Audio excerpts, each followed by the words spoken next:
Shalom, kita kembali lagi dalam program Rema, yaitu restorasi melalui Alkitab. Kasih karunia Tuhanlah yang memelihara dan menyertai kita sehat-sehat dan baik-baik saja, sama seperti jiwa saudara baik-baik saja sampai saat hari ini. Kiranya anugerah kasih karunia Tuhan yang besar itu selalu memelihara kita dan melindungi kita bagai perisai, mengurapi kehidupan kita untuk mengenal Dia melalui kebenaran-kebenarannya dalam nama Yesus. Amin. Kejadian pasal yang ke-17, yaitu mengenai Allah kembali menampakkan dirinya, saudara-saudara, kepada Abram. Pada umur Abram yang ke-99 tahun. Demikian, ketika Abram berumur 99 tahun, maka Tuhan menampakkan diri kepada Abram dan berfirman kepadanya, "Akulah Allah yang Maha Kuasa. Hiduplah di hadapanku dengan tidak bercela." Saudara-saudara, sekali ini Tuhan menyatakan kepada Abram, Dialah Allah yang Maha Kuasa, bahwa Dialah Allah yang sanggup melakukan perkara-perkara yang tidak mungkin menjadi mungkin, yang tidak ada bisa menjadi ada. Karena Dia Maha Kuasa, maka bagi Dia tidak ada perkara yang mustahil. Di umur 99 tahun Allah kembali menegaskan janjinya. Tentunya Allah kembali menegaskan janjinya karena peristiwa-peristiwa yang dialami oleh Abram sendiri di masa yang lewat, di mana kelahiran Ismail merupakan sebuah keraguan bagi Abram dan Sarah dan Sarai, saudara-saudara, tentang apa yang dijanjikan oleh Allah atas hidup mereka. Itu sebabnya Allah menegaskan di sini supaya mereka hidup kudus, tak bercelah di hadapan Allah. Saudara-saudara, pengenalan akan Kristus, pengenalan akan Allah juga bersama dengan melalui kita, saudara-saudara, maka pengenalan kita akan Allah akan membawa kita tentunya semakin hidup dalam keadaan yang tidak bercela atau hidup di dalam kekudusan Allah. Dan ini membuat saudara-saudara saluran untuk berkat perjanjian itu, saudara, menjadi semakin lebar dalam kehidupan kita. Itulah sebabnya mengapa kita yang sudah dikuduskan hidup dituntut sepertinya dituntut Allah kepada Abram di sini untuk hidup kudus, tidak bercela di hadapannya, karena dia telah dipilih. Artinya dipilih di sini, saudara, adalah dikuduskan.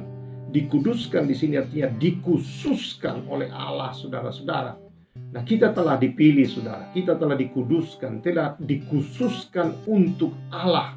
Hidup di dalam hidupnya Allah. Hidup yang kita terima adalah hidupnya Allah. Maka kita hidup dalam hidupnya Allah yang tentunya kudus, tidak bercelah. Dan itu dimaksudkan Allah supaya kita menikmati semua perjanjian berkat yang telah Dia anugerahkan dalam kehidupan ini, saudara-saudara. Abram telah melanggar, saudara-saudara, dalam arti dia tidak hidup di dalam panggilan itu ketika dia menerima tawaran istrinya, yaitu Hagar, untuk menikahi Hagar, dan lahirlah Ismail. Tetapi Tuhan adalah Tuhan yang tidak bisa berubah dalam janjinya. Tuhan datang dan berkata kepada Abram bahwa dari pihakku ini janji itu, dan engkau akan menjadi bapa sejumlah besar bangsa. Lalu saudara-saudara, Tuhan serius dalam janjinya. Itu sebabnya Dia membuat Abram untuk lebih percaya lagi. Dan Dia berkata, mulai sekarang namamu bukan Abram lagi, tetapi Abraham, yaitu bapa bagi bangsa-bangsa, sejumlah besar bangsa. Dan kau jangan menamai Sarai lagi dengan nama Sarai, tetapi sebutlah dia dengan nama Sarah. Nah, saudara-saudara yang saya kasihi di dalam Tuhan Yesus Kristus, Itu sebabnya Tuhan menuntut saudara-saudara supaya semua pria di tengah mereka itu harus disunat, ya, sebagai sebuah perjanjian antara Allah juga, ya, bahwa mereka memegang teguh. Allah ingin kita teguh, saudara. Allah ingin kita teguh di dalam janji yang Dia berikan, bahwa Dia tidak akan berubah. Dia mau kita percaya dengan sungguh akan janji itu. Itu sebabnya Abraham disunat sama dengan kita, saudara-saudara, tidak lagi mengalami sunat jasmani, tetapi itu adalah gambaran, saudara-saudara, bahwa yang kotor, yaitu sunat hati, harus dikeluarkan. Dan saudara-saudara, artinya Tuhan mau kita bersungguh-sungguh bertobat dan hidup di dalam perjanjian. Adalah kehendak Allah, saudara, adalah keinginan Allah, adalah anugerah Allah buat kita hidup dalam perjanjian itu, saudara. Jadi Allah bersungguh-sungguh, Allah ingin supaya Abraham percaya dengan teguh, percaya dengan sungguh bahwa apa yang Dia janjikan ini harus dan pasti tidak bisa tidak terjadi dalam hidup Abraham, saudara. Itu sebabnya Tuhan melakukan itu melalui Abraham. Tetapi Abraham masih tertawa, saudara-saudara, membuktikan juga, sepertinya ini bagaimana mungkin umur saya 99, dan kalau Tuhan berkata tahun depan berarti 100 tahun umurku, sementara istriku juga adalah sudah tidak mungkin dengan umur 90 tahun, saudara-saudara. Tetapi Abraham tertawa dalam hatinya dan berkata, Tuhan, udahlah Ismail aja Tuhan, kan ada Ismail. Tetapi apa kata Tuhan, saudara-saudara? Ayat 19, tetapi Allah berfirman, tidak, melainkan istrimu Saralah yang akan melahirkan anak laki-laki bagimu, dan engkau akan menamai dia Ishak, dan aku akan mengadakan perjanjianku dengan dia menjadi perjanjian yang kekal untuk keturunannya. Saudara-saudara yang saya kasihi, Tuhan berkata kepada Abraham, tidak. Allah tegas, saudara-saudara, dalam hal janjinya, bahwa kalau Dia berjanji, saudara-saudara, Dia pasti menggenapi. Begitu serius, begitu tegas.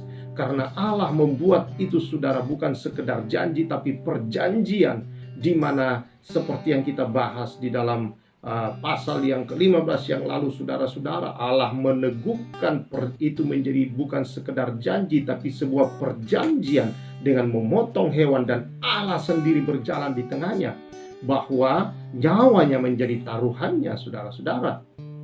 Dan saudara yang saya kasihi di dalam Tuhan Yesus Kristus, bahwa itu adalah hal yang tidak mungkin Dia ingkari. Dan kalau Dia mengingkari, tentulah Dia bukan Allah. Mana ada Allah mengingkar janji, saudara-saudara. Itu bukan Allah. Tetapi saudara-saudara, Dia serius.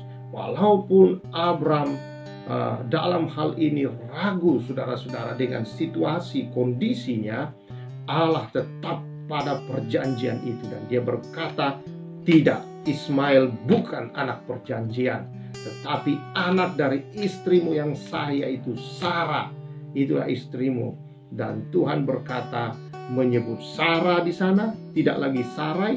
Lalu kemudian Dia menyebut nama anak itu Ishak. Dan Tuhan meneguhkan perjanjiannya dengan berkata, melalui anak itu aku membuat perjanjianku yang kekal turun-temurun untuk keturunannya. Jadi Tuhan, perjanjiannya adalah perjanjian kekal, tidak ada yang bisa mengubahnya, termasuk Allah sendiri tidak bisa mengubah perjanjiannya itu, saudara, karena Dia telah memeteraikan perjanjian itu sampai saat ini adalah melalui putranya sendiri, yaitu Yesus Kristus, menjadi korbannya, saudara, untuk perjanjian itu.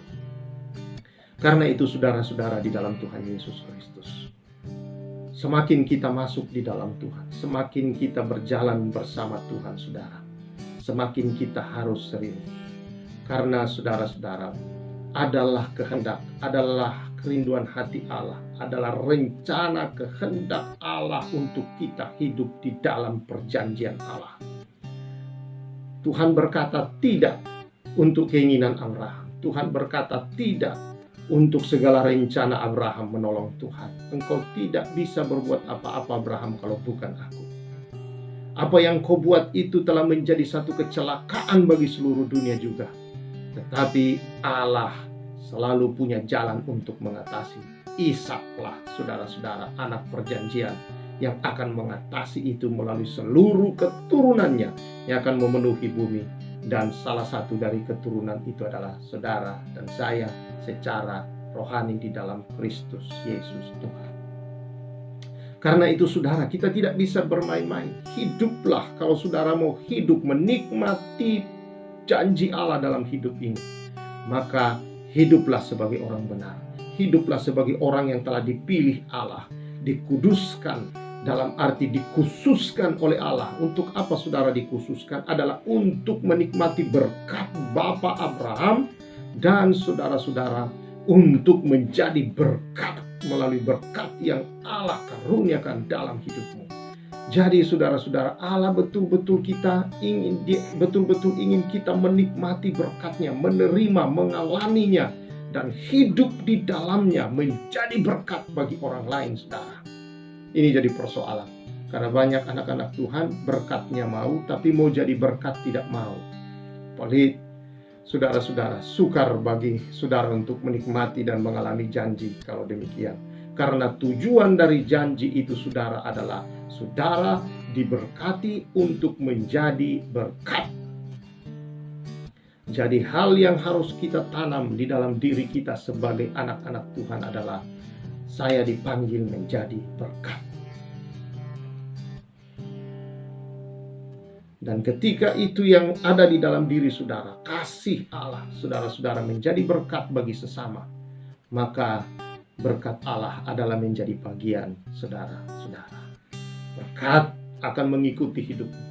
Berkat selalu melimpahi hidupmu, saudara-saudara. Baik secara jasmani, rohani terlebih, saudara-saudara, maupun secara material. Tuhan melimpahkan seluruhnya itu, saudara, supaya kita bisa menjadi berkat secara benar.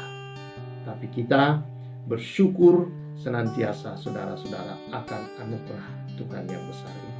Jadi kalau saudara dipanggil, dikuduskan, dikhususkan, saudara-saudara, adalah karena kehendak Tuhan untuk kita mengalami berkat itu dan menjadi berkat.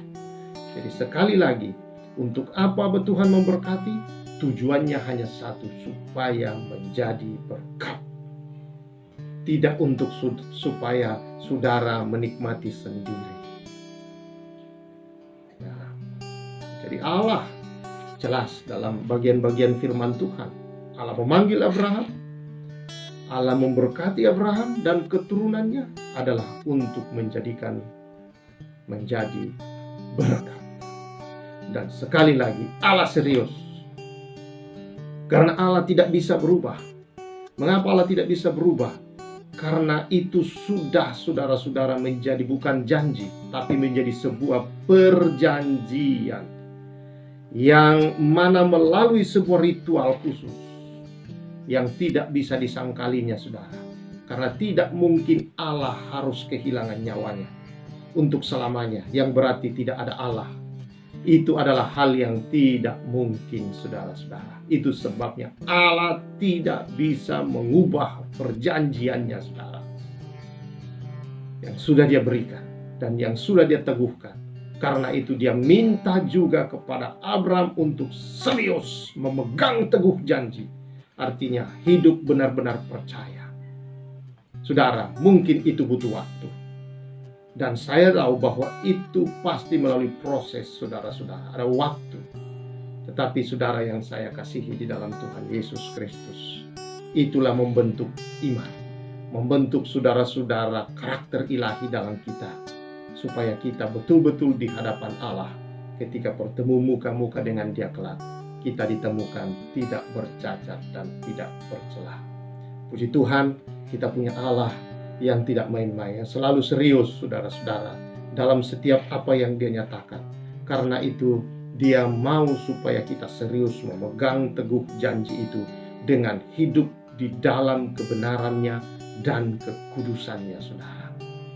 Baca firman-Nya supaya kita tahu kebenaran-kebenarannya, bagaimana kita harus hidup dalam sehari-hari hidup kita sebagai anak-anak perjanjian. Ingat kemarin Bahasan kita bukan anak perhambaan tetapi anak perjanjian. Untuk kitalah semua itu, saudara, dan digenapi di dalam Yesus Kristus Tuhan kita. Tuhan memberkati kita semua. Kiranya anugerah Tuhan yang begitu dahsyat luar biasa nyata atas kehidupanmu di dalam nama Yesus. Amin. Ingat saudara-saudara, Allah kita maha kuasa. Artinya tidak ada yang mustahil. Untuk menggenapi setiap janjinya adalah hal yang tidak mustahil bagi Tuhan. Karena itu kalau engkau punya iman juga, kata Tuhan, tidak ada perkara yang mustahil bagi Tuhan. Memberkati. Salam restorasi.